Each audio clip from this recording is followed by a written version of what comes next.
Let me show you how simply it works.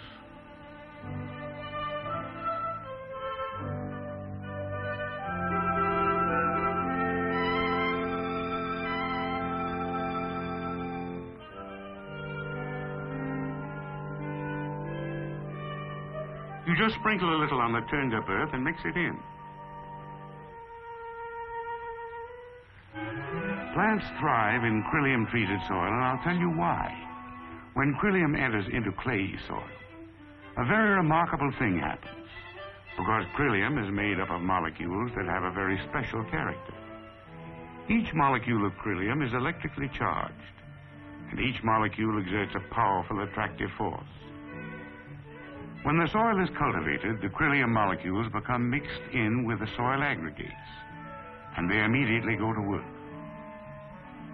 Their electrical charges cause them to be attracted toward each soil aggregate, and they fasten themselves into the soil particles, entangle themselves, and bind the particles together.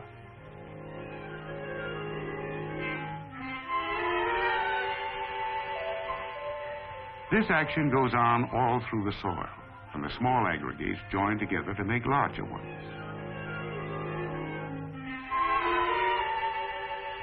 Now, when water strikes the soil, instead of disintegrating, the Kryllium-bound soil aggregates hold their structure. The water is able to penetrate the porous soil easily. Some of it is absorbed and held by the aggregates. The rest moves down to the subsoil level as it should. Held in this way by the aggregates, the water is evenly distributed and available for plant use.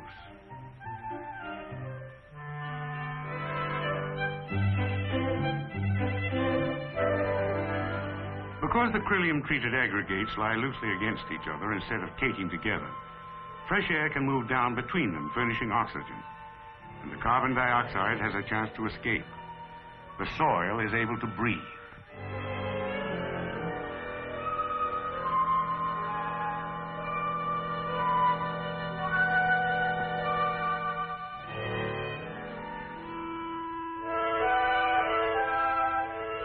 I took a handful of Kryllium-treated earth from my flower bed, and I told the young lady to pick up a handful from her side of the fence.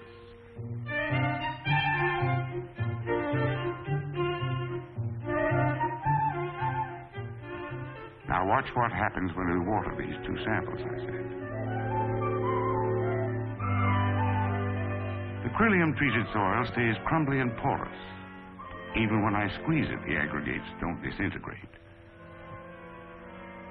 Your soil turns to sticky clay mud. No wonder your plants couldn't grow in it.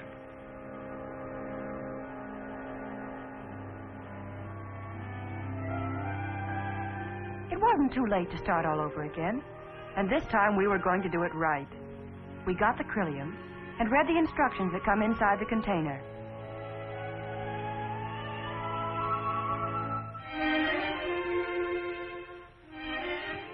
We waited until the soil was neither too wet nor too dry, and then we laid out our flower bed and spaded the earth to a depth of about 6 inches.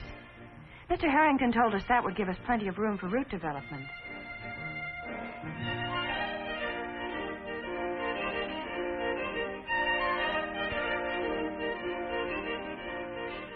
We sprinkled on the Kryllium. Not much, just dusting it on evenly and lightly, using the proper amount for the size of the seed bed. Next step, we turned the Kryllium under, mixing it well down into the soil. Mr. Harrington was careful to explain that Kryllium is not a fertilizer, it's purely a soil conditioner. You have to put in whatever else your soil needs in the way of enrichment.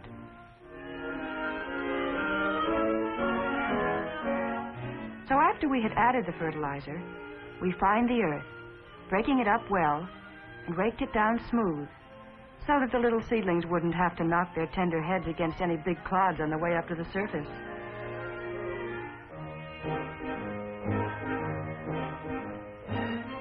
And now it was ready for planting.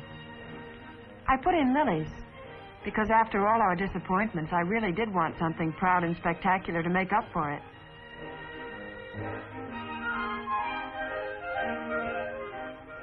And we just got in under the wire with some hardy late annuals. We'd have a lot to show before frost.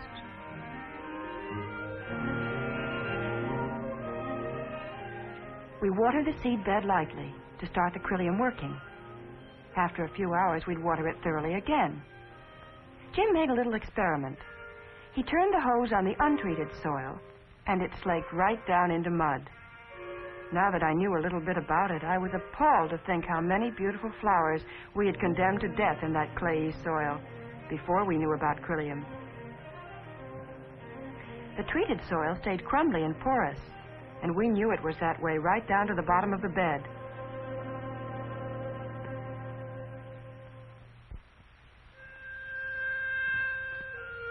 When fall came, the kids were ready for a front lawn. They sure needed one. They'd never put in a lawn before, and they had some misgivings.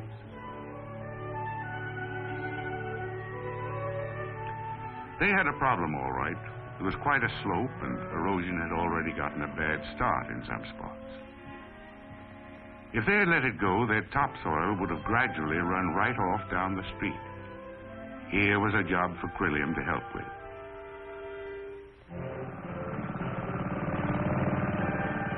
It was too big a stretch to work by hand, so I advised them to use a rotary tiller. The soil was stony and hard-packed, but it wasn't long before they had it broken up well.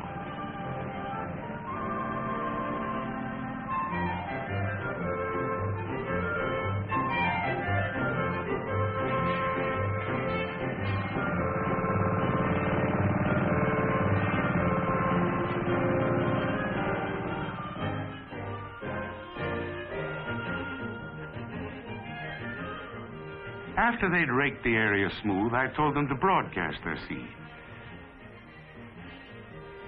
And I showed them how to cross-sow the seed, so they could be sure it was evenly distributed.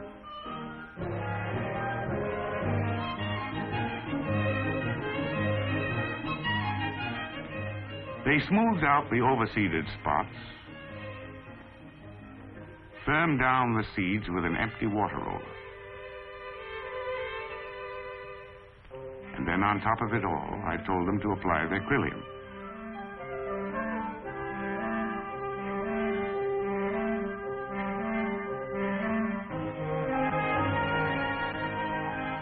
This surface application is wonderful for lawns, particularly for slopes where there's danger of topsoil washing away. When Krilium is sprinkled and left on the surface this way, it forms a film which doesn't prevent the absorption of water, but ties the surface particles of soil together so that the rain will not carry them off.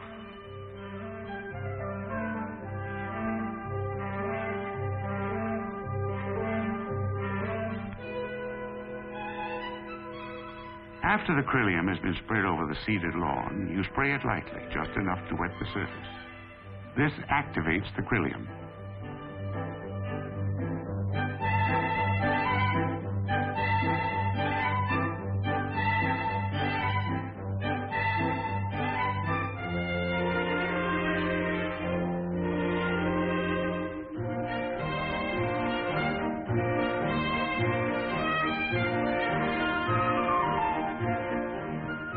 From now on, you don't have to worry about your lawn getting washed out before it germinates.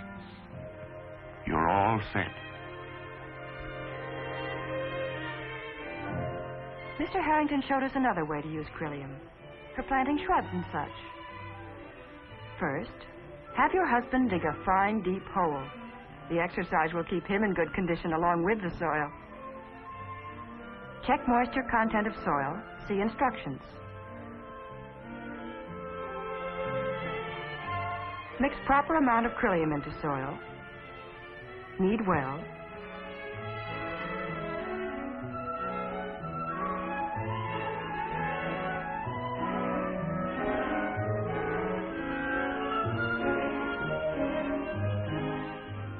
Put about 3 inches of treated soil into the hole first. Then set your shrub down on top of it.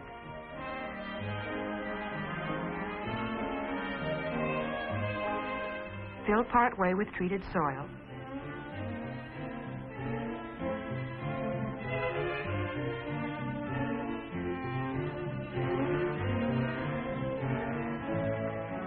Trample down so there are no air pockets. Now, female ingenuity needed for this. Turn on hose and water lightly to activate the Krilium molecules.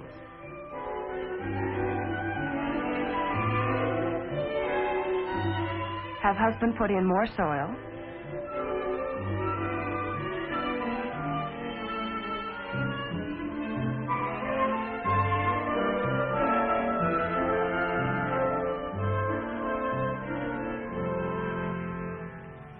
Sprinkle lightly, and remember to let the Krilium work for 8 hours before you water again thoroughly. Then, call neighbors to admire. We tried Krilium with soil for our window boxes, too. The directions are on the container. You can't go wrong. Just mix it into the earth well.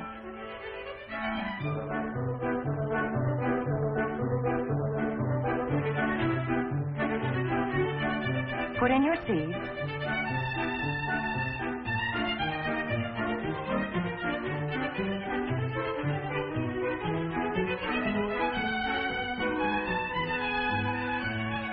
Sprinkle.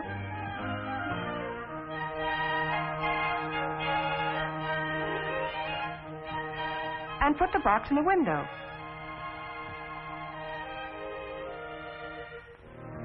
You know what? We have a lawn. You know what? We have flowers in our window box. And slowly but surely, the garden I dreamed of has become a reality. The hard, disheartening earth that resisted all our efforts has become friendly, workable soil, yielding new miracles with every changing season.